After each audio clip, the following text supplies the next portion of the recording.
Hey guys, what's up? Stephanie here with Creating Within. Welcome to a candid conversation. Today I decided that I wanted to interview Elza from Mind Mosaic. I met her on Instagram and I don't know, I found her very endearing and I love her writing style. And she writes a lot about mental health. So I wanted to just have a conversation with her to learn a little bit about her journey and why mental health is such a big topic for her and kind of get to know her. And Hi, well, thank you. Thank you so much. It's kind of weird being introduced like this when I'm really like a nobody. So thank you so much. of course, and I just have to correct you, you're not a nobody. We are all somebodies. Okay, we're all Well unique. said. So we'll just delete that. Delete. So Elza, I wanted to interview you, just have a conversation with you because Yeah. I'm starting to get back into the flow of, creating within, and I want to have these awesome conversations that I used to have with people. Yeah. I think it's very important for us to connect. So your blog is called Mind Mosaic, Yeah. and you write a lot about the importance of mental health. I read in your blog post about why you decided to start blogging, but in your own words, I kind of want to let the viewers know why you started your blog. Sure. Okay. So basically, I feel like mental health is such an underestimated topic that not enough people are talking about, and talking about in a way that is understanding and also appreciating of other people, meeting them where they are at instead of, well, a lot of times when you read about mental health, it's all about getting better and it's all about, I want to help you so that you can get out of what you are in. And people rarely talk about, well, in my opinion, at least I haven't seen it a lot, people rarely talk about just appreciating or at least sitting with what you are in. And instead of just trying to get out of it constantly and trying to fight it, to just be with it and learn from it. And yeah, just try to fully be present with whatever it is that you have going on mentally. And I also feel like mental health is the number one topic that should be concerning everybody, because if you are mentally unwell, it will impact everything in your life sooner or later.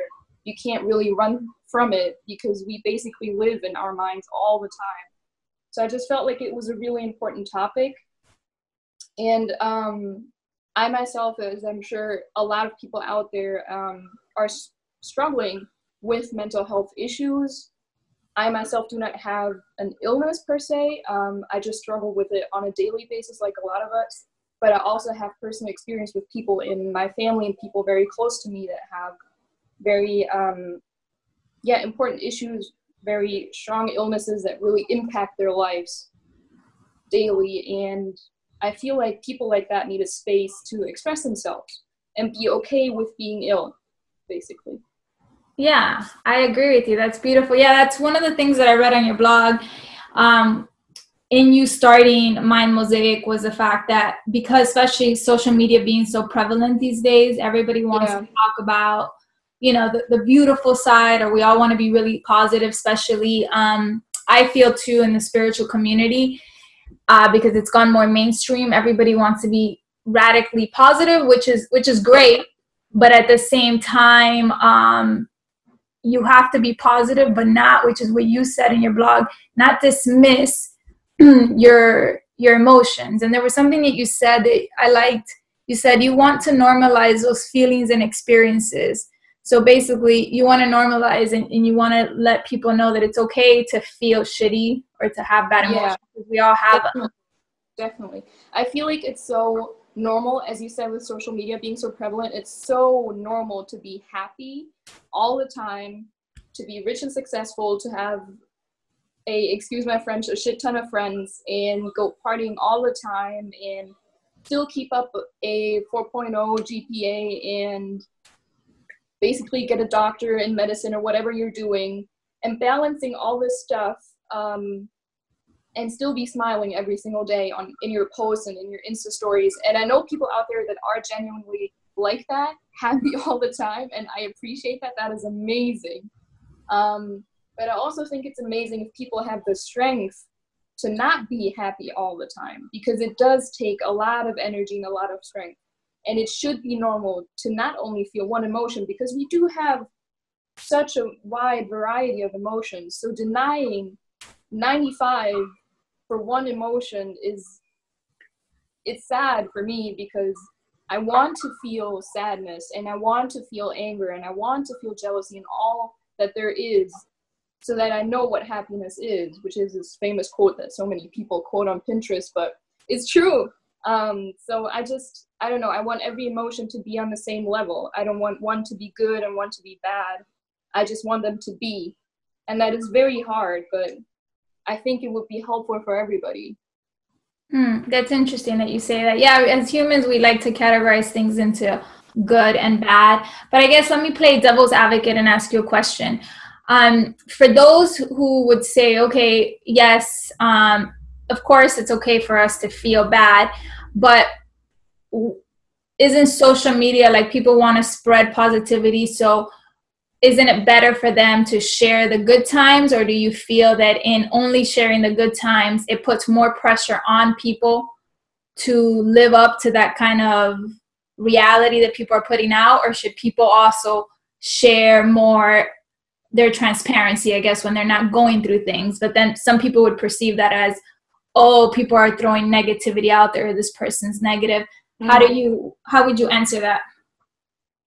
Yes, I do understand where people are coming from when they say, well, they're throwing negativity around, that's not good, or they're just saying they're not well because they want attention or something like that. And that can happen, of course, but it's like you said, it's about putting pressure on others. Not that people want to do that, of course, but it's what happens is that people get pressured to also want to feel good all the time. And this, I think, greatly happens subconsciously, because of course I look through Instagram and I know that nobody could ever be this happy and good looking and successful 100% of the time. And I know that logically, but I don't know it emotionally yet. And that is partly also my fault. I can't tell people to not post happy pictures. That's wrong. Of course, post your happy moments. We want to share those, and that is so great. I guess in the end, it's about people being, as you said, more transparent, and every once in a while sprinkle in some, hey, I'm posting this picture where I'm laughing, but actually today I'm only posting this because it makes me feel a little better, but actually I'm having a shitty day. And it's also about the people that are watching and liking and sharing and commenting, knowing and learning that these pictures don't have to mean that you have to be that way all the time. It's about not putting pressure on people and also not putting yourself under pressure because of other people, I guess. It's like a two-way street. Yeah. No, I understand what you're saying.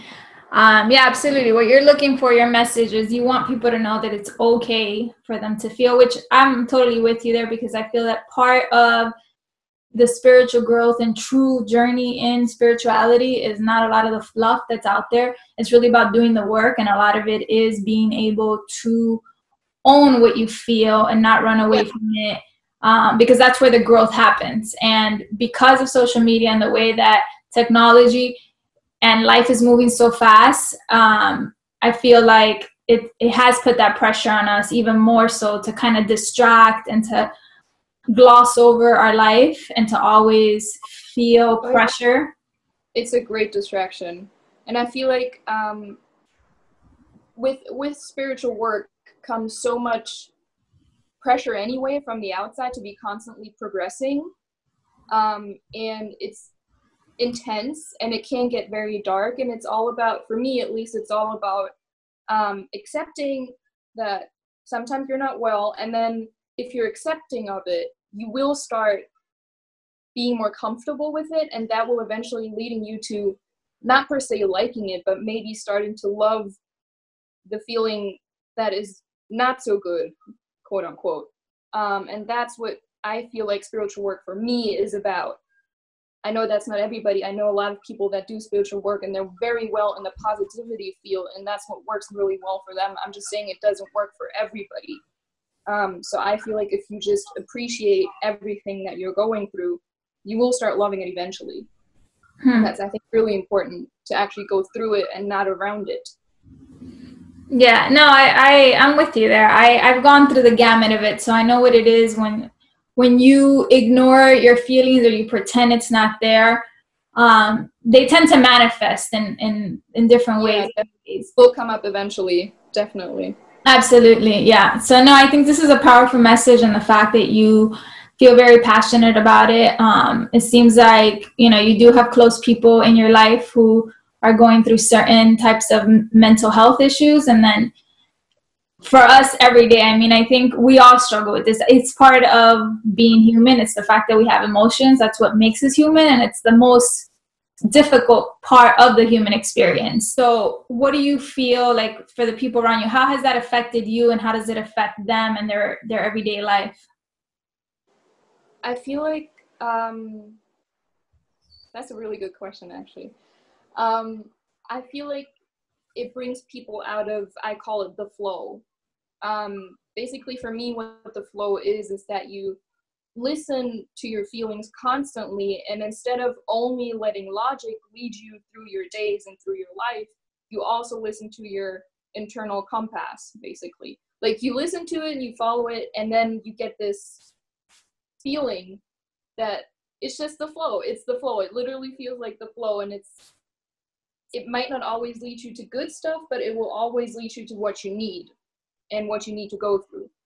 And it's definitely the way to go for me to be happier every single day. And I feel like what mental illness often does is it prevents you from listening to yourself, not only logically, but especially emotionally. And that often prevents you from actually knowing what you want and what you need every single day, and with that throughout your life. And it prevents you often from going to a better future. It's really hard to get out of it and get into the flow, basically, because you have to be so brave to start listening to your feelings, because they will not always be light and happy and bunnies and rainbows and sunshine. And I feel like how it's impacted me is that it's a constant worry on your mind, and it's constantly, well, it's not like it's impacting me as much as the one that is battling the issue, of course. But when you love someone that is going through that, it definitely does put you down a lot. Of course, it affects you and how you view the world. You find it unfair. And it also affects your overall mood. You're constantly anxious. You constantly want to make everything right for that person. And you constantly want to help, which you cannot always do, and you should not always do, definitely. But it kind of gets you in the rut of, I need to help, and I need to be happy so that that person can be finally happy and get out of it, or I need to be there for them so that they can feel, and I need to, and I need to, and I need to, and it never stops, really. So it's this cycle, and yeah, I feel like it's this big blanket that lays on top of everyone that is involved, and it really can get you down if you let it, definitely. That's beautiful how you stated it. No, I definitely agree. And you made a great point about that you shouldn't always help, because sometimes we feel those close to us who are struggling, we feel like it's our job to make it better. But in reality, we can't really make it better for them. We can be there, we can support them. So I think that's a very good point for anybody who, is going through that with others close to them. And do you feel that, because a lot of it, depending, there's different types of mental illnesses, and some of it could be chemically, but do you feel like I was just recently, this is random, but I was just watching like different documentaries about DIA, like multiple personality disorder. And usually it happens when really traumatic events have happened in a person's life that they fragment their personalities. So for me, I feel like a lot of the not everything, but a lot of the mental issues that we suffer from comes from obviously not being able to manage our internal world. Like in DIA, obviously you went through a traumatic event, so the brain couldn't process it. So in order to disassociate from the traumatic event, it protects you by creating all these different fragments of yourself. But do you think that in healing those things, because I feel like everything comes back to the core of being able to face those feelings, because DIA, for example, happens because it's protecting you so you don't face the trauma that you're going through. But do you feel that as you're facing that, if you go back to healing what started it and sitting with that or revisiting those memories that might be very traumatic, would start the healing process? Or is it just something where you feel like it's happened and you can't really fix it? I feel like I don't know if you can fix it completely. I don't know, because I haven't gone through that personally, and I don't know anyone that has. Well, at least not in that traumatic of a way. Of course, I feel like everyone is doing a little bit of fragmentation throughout their lives, and you have to reintegrate. That's part of the healing. But I feel like at least trying to fix it and trying to reintegrate is very, very important. And I feel like it is definitely the way to go, because reintegrating means that you are facing it and you are becoming okay with, first of all, you're becoming okay with that your body and your mind and your heart wanted to protect you, instead of seeing it as, oh my God, I have this illness that is against me. Like something bad happened to you. You did this.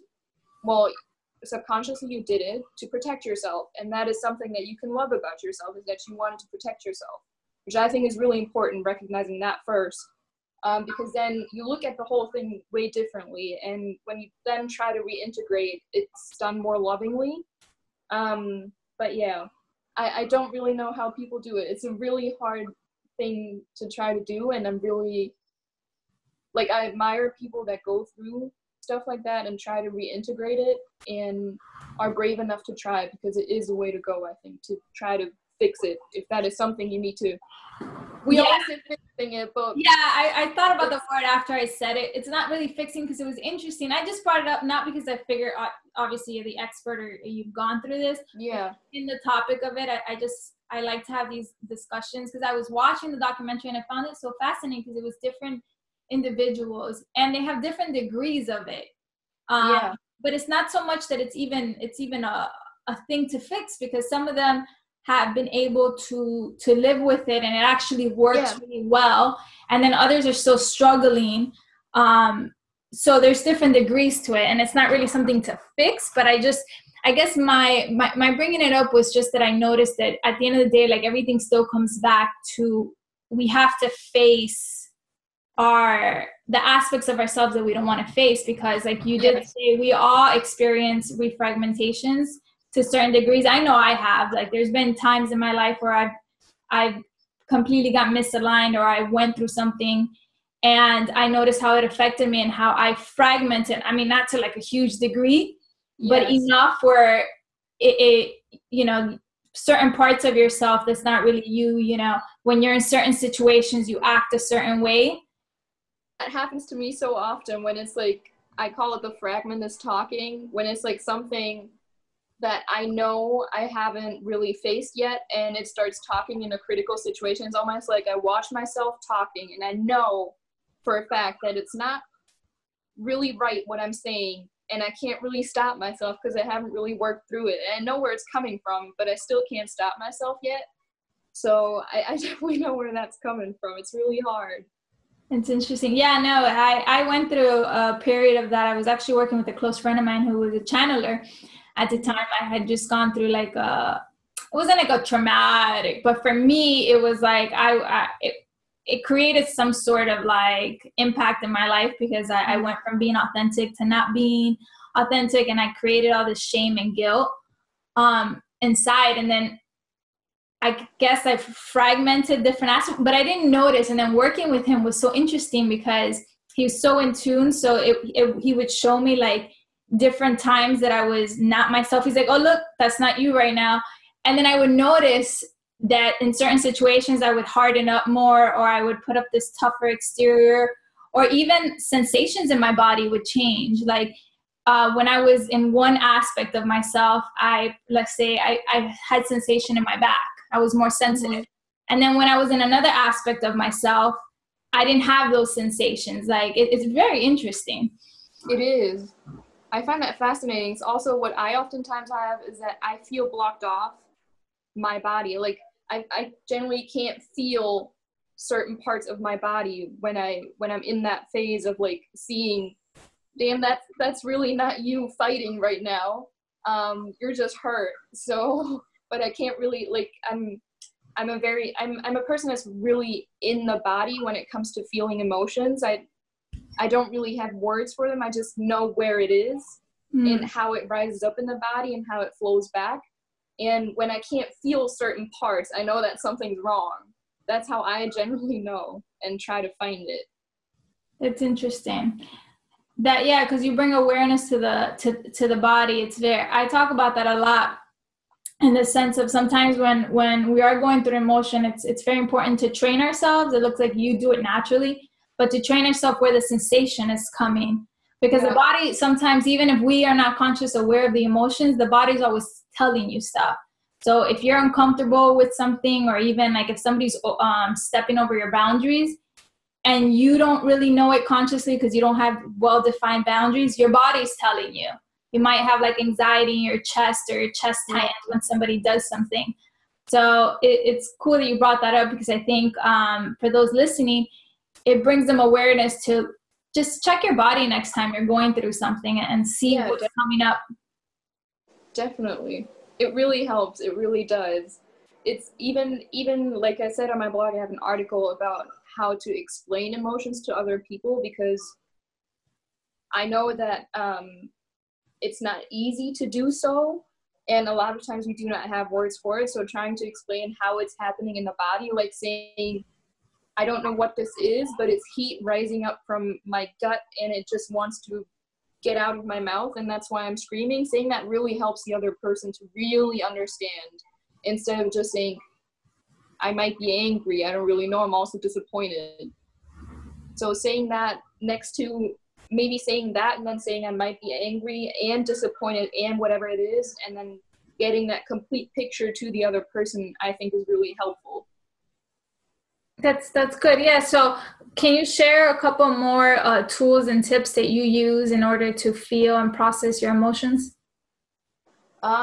Generally, I'm not good at this yet at all. Like, I write about it. I know how I do it when I'm in the perfect flow of doing it, but I still react bad, or like I still react wrong in a lot of situations, if you can call it that. It's more like a learning process. I have to do it over and over again until naturally something just clicks into place and I know how to deal with it. But right now, what I try to do very often is for example, if I get into a fight and it gets very heated, I just try to calm down myself. I might remove myself from the situation first. I might say, hey, do you know what? Can we take a 5-minute break or something? I know that might be really awkward for some people to do, but that's how I do it. And it works really well for me, because then I can go into my corner and the other person can go into their corner, and we can just sit there and stew a little bit. And then when you come back, you don't even want to scream anymore. You might still want to say hurtful things, but you don't want to scream anymore. And that's already the first step for me. And then I always try to speak for me and not for the other person. Saying you made me angry doesn't really work, at least not in my family.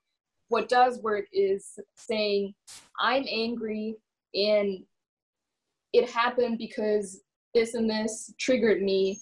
I know it's not your fault, it's me, but just know I'm angry and that's why I'm reacting the way I'm reacting. And that always really helps. And that's, of course, the best way to deal with it. Like 5 stars, you get a golden sticker, but sometimes it does work. And then, of course, explaining how you really feel. Saying, you know what, right now, my chest is constricted and I can't really breathe, and I don't know if we should be doing this, but I just want to talk through it calmly. And then normally if you come to a person and say it so openly and try to really explain yourself and talk about yourself and not the other person, that really de-escalates the situation and also helps the other person to be more open to have a good conversation where you can actually resolve stuff instead of just screaming at each other and hurling around the past or something.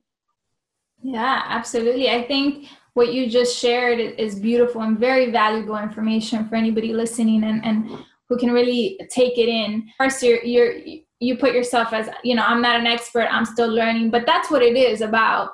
Yeah. I don't think we're ever experts at anything, even like the spiritual gurus or leaders. Yeah. We're human, so you're always in and out of a flow state, and I think people need to recognize that no matter how much wisdom or how much you've done or how much work, you're constantly always learning. So you're always going to have moments when you're not going to show up as your best, and that's to show you more.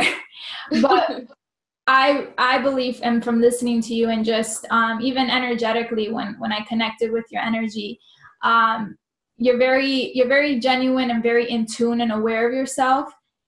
And the tools that you just gave are very beautiful, because I feel too personally that those are great tools to use as far as communicating and feeling your feelings, and diffusing situations between other people. Oftentimes, these tools that we try to give people through blog posts and podcasts and whatever not you can listen to, oftentimes it might not be entirely new. It might be your take on it, but the idea might not be entirely new. But what is important about it and about that work is reminding people of it constantly, because you forget it so easily, and you forget it emotionally, especially. Like, you might still know it mentally, but you might not know it anymore emotionally, and hearing other people talking about it, reminding you constantly, is what's so important. And I feel like that really helps. So yeah, absolutely. I love it. So we're getting close a little bit to wrapping things up. But I wanted to touch really quick on the subject. I know you wrote a blog post about it, emotional eating. Oh, yeah. I know this can be like a really in-depth topic, but we're just going to I just want to go over it a little bit, and kind of get your experience on how your journey with emotional eating has been, because I know that that's one of the tools that we, among other things, can use to not feel our emotions. Oh, yeah.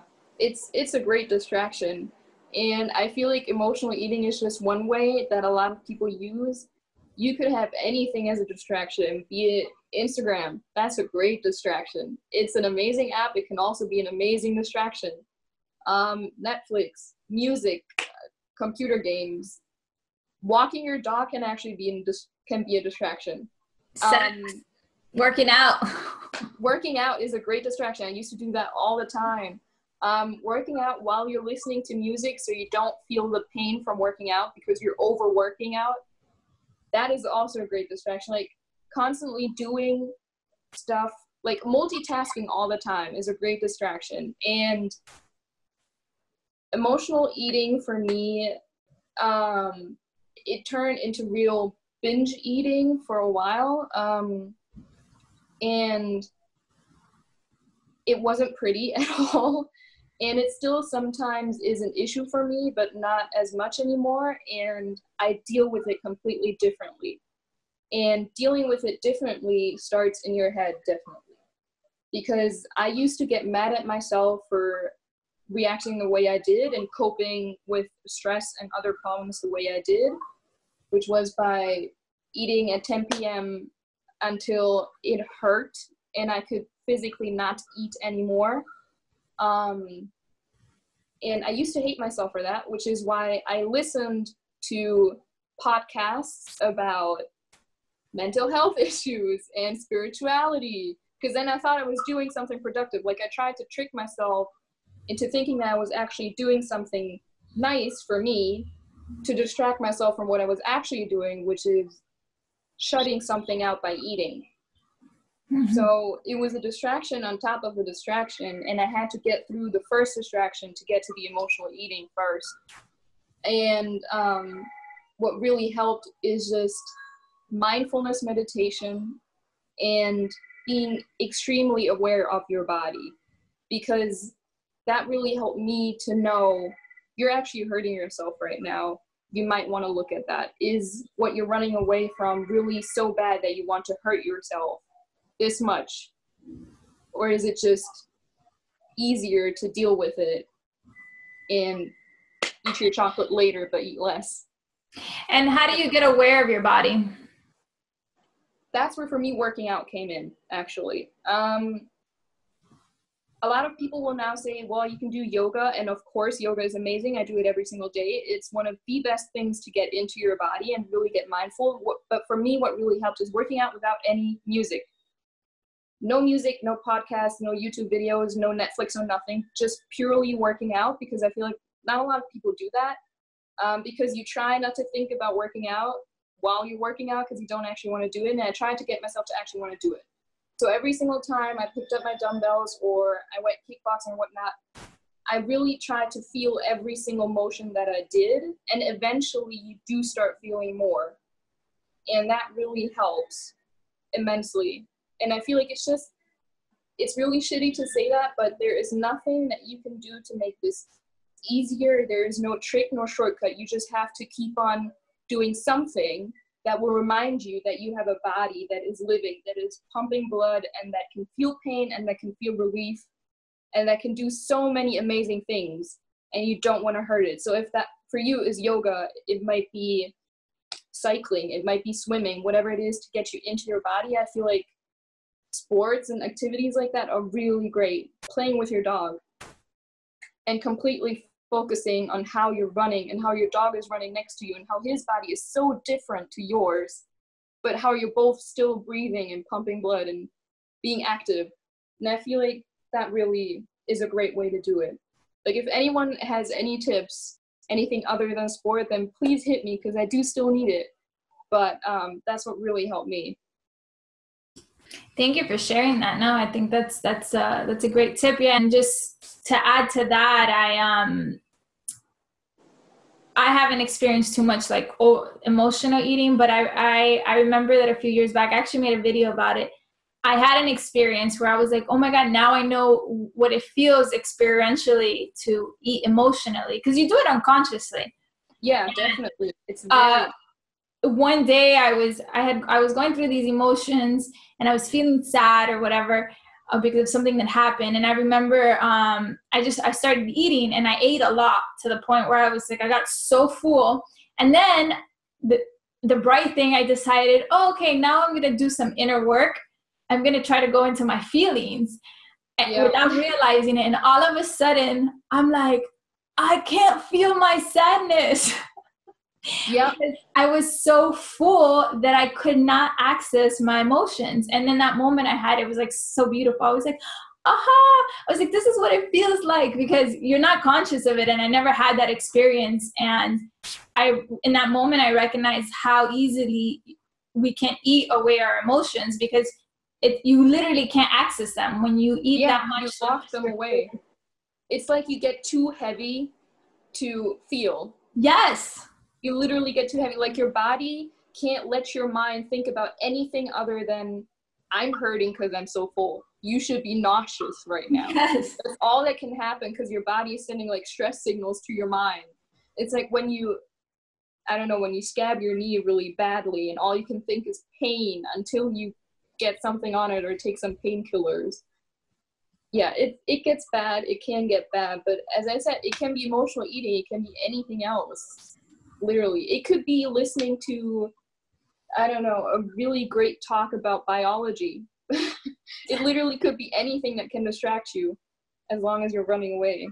No, and it's something interesting that you said about how when you were feeling bad, or that you, in a way, it's kind of like if you want to punish yourself too, you use food to. I feel like first it's punishing yourself for feeling the way you're feeling, because you're told that it's unproductive to feel sad or angry or whatever it is, and then you're told that it's just not normal to feel that way, because your status quo should be excitement and happiness all the time. So first you punish yourself for not feeling the way you should feel, and then you punish yourself for using a coping mechanism when you actually know how to really deal with it. And you kind of get into this, you just get more and more angry at yourself, when really what you should be doing is something else. And then you get angry because you know you should be doing something else, and you keep on eating so that you don't feel angry about eating. It's kind of a cycle. But yeah, it's definitely, it can be used as a punishment. It's a really good punishment because your body will tell you right away that it's being punished, and that can be a high of its own. It's like, well, at least I can do one thing right, and that's punishing myself. Yeah, it's so interesting how we work the human mind and body. Yeah. Well, thank you so much. This has been very insightful and great. It's been a long time that I haven't done this, but guys, please check out her blog. It's called Mind Mosaic. I'll have a link here in the video. And feel free to leave us comments. I'll have information on how you can connect with us. So I hope you guys have enjoyed this talk. Is there anything else you want to leave us with? Some last words? Just thank you to everyone, and thank you to you for giving me the opportunity, and just hang in there, people. You're all doing great. You're all doing better than you think you are. Really. That's it.